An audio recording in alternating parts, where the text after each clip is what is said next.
L'angoisse pour les familles et les proches de 239 passagers d'un Boeing de Malaysia Airlines. L'appareil qui assurait la liaison entre Kuala Lumpur et Pékin a disparu. Seul possible indice jusqu'à présent, des traces de carburant repérées en mer de Chine méridionale. Selon la compagnie aérienne, 4 Français se trouvaient à bord.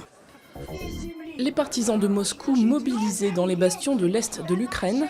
À Donetsk, ils étaient plusieurs milliers de manifestants à brandir le drapeau de la Russie. Situation également toujours tendue en Crimée. Pour la 3e fois en 3 jours, les observateurs de l'Organisation pour la sécurité et la coopération en Europe ont dû faire demi-tour aux portes de la péninsule. 8 mars, journée internationale des droits des femmes, l'occasion pour des milliers de personnes de défiler à Paris à l'appel d'associations féministes, syndicats, partis de gauche ou de nombreuses associations internationales.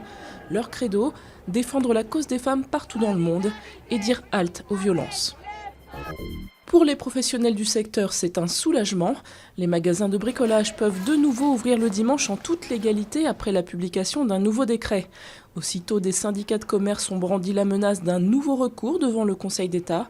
Pour eux, le décret bafoue la loi garantissant le droit au repos dominical. Malgré la crise qui la frappe, l'Ukraine a décidé de ne pas boycotter les Jeux paralympiques de Sotchi en Russie. Face à Vladimir Poutine, la délégation ukrainienne a tout de même profité de la cérémonie d'ouverture pour marquer les esprits.